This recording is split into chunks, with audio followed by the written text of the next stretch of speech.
Brasil, a próxima superpotência mundial.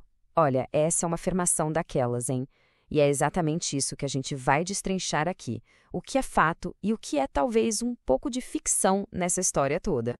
Mas, peraí, de onde surgiu toda essa conversa, todo esse barulho? Bem, parece que o estopim de tudo foi uma única frase, uma frase atribuída a um dos maiores nomes da tecnologia no mundo. Um gigante adormecido prestes a acordar. Imagina só, segundo uma fonte, essa frase, que teria sido dita por ninguém menos que Bill Gates, foi o que bastou para começar uma verdadeira corrida por investimentos bilionários no Brasil. Ok, uma previsão bombástica como essa precisa ter uma base forte, né? Não dá para ser só da boca para fora. Então vamos mergulhar nos argumentos que sustentam essa tese. A ideia principal é essa. Até 2030, o Brasil vira o jogo e se torna uma potência global. E como é que isso aconteceria? Bom, a aposta toda está em 3 pontos-chave. 3 pilares que seriam as grandes vantagens do país. Vamos começar então pelo primeiro desses pilares, que é algo essencial para o mundo inteiro, certo? Comida. A capacidade de produzir alimento. E, segundo essa visão, o Brasil estaria passando por uma revolução nesse setor. E olha, não é qualquer agricultura não, a gente está falando de uma espécie de agricultura 3.0. Pensa só, sementes que usam 60% menos água, sistemas de inteligência artificial que podem aumentar a produtividade em 200%. E o mais impressionante, o domínio da tecnologia para cultivar em savanas tropicais, um tipo de clima que cobre tipo 30% das terras do planeta. Com potencial desses, é claro que os investidores ficariam de olho. Agora, o segundo pilar, energia. Enquanto o mundo todo está gastando rios de dinheiro para tentar largar os combustíveis fósseis, o Brasil parece que já fez a lição de casa há muito tempo. Esse gráfico aqui deixa bem clara a dimensão da vantagem. 85% da energia vindo de fontes renováveis. Se a gente compara com a Alemanha ou com os Estados Unidos, não tem nem o que falar. É uma vantagem competitiva absurda.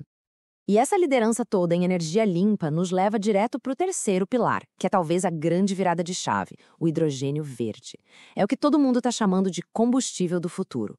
E a projeção de custo de produção é de cair o queixo. O Brasil conseguiria produzir por $1,50 o quilo. É quase metade do preço da China e uma fração minúscula do custo nos Estados Unidos ou na Alemanha. Isso tem o poder de redesenhar completamente o mapa da energia no mundo.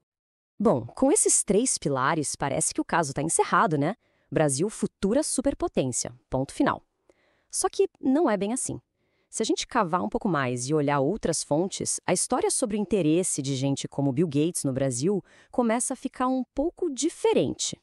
O que a gente tem, na verdade, são 2 narrativas bem distintas. De um lado, essa história de investimentos bilionários em tecnologia, energia, agricultura, tudo visando lucros gigantescos. Do outro lado, uma narrativa totalmente diferente, focada em filantropia, em doações e em elogios ao sistema de saúde pública. São 2 visões que parecem não conversar entre si. Porque, na verdade, o que a gente encontra de documentado, de oficial, é um interesse antigo do Bill Gates na saúde pública do Brasil, no SUS. Ele já escreveu em seu blog elogiando, por exemplo, o programa dos agentes comunitários de saúde, que atende cerca de 160 milhões de pessoas. Ele também já destacou conquistas enormes, como a baita redução na mortalidade materna e infantil no país.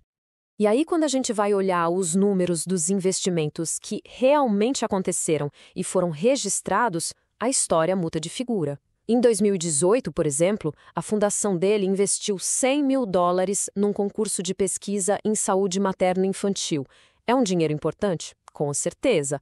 Mas $100 mil está a um oceano de distância daqueles bilhões que teriam sido investidos em energia e agricultura, né? Então, vamos fazer um exercício aqui.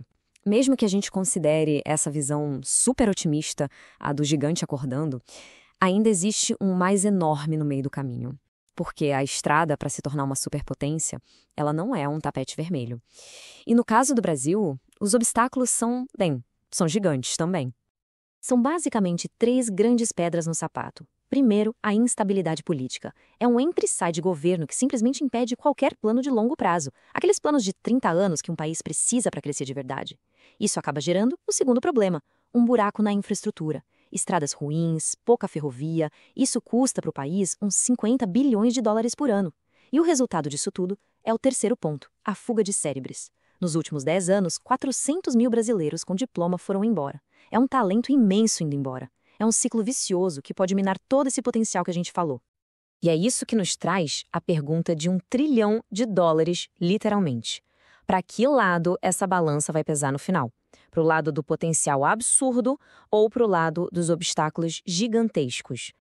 E falando em potencial, olha só esse número. Uma análise de uma fonte bem respeitada, a Bloomberg NF, calculou o potencial de investimento em energia de baixo carbono no Brasil até 2050. O valor, $1,3 trilhão. Isso mostra que a oportunidade econômica não é só papo, ela é real e é monstruosa. Ou seja, o potencial para o Brasil liderar essa virada energética do mundo todo, ele existe, está na mesa. Mas a palavra-chave aqui é essa mesma, potencial.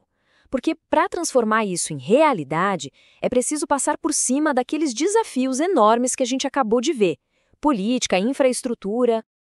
E para fechar, a fonte original que lançou toda essa ideia termina com uma provocação, quase um desafio, que é atribuído de novo a Bill Gates. A questão é, os próprios brasileiros vão perceber isso antes ou depois que o resto do mundo?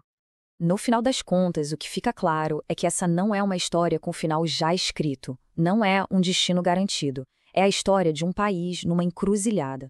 De um lado, uma promessa que pouquíssimos países no mundo têm. Do outro, desafios que precisam ser vencidos.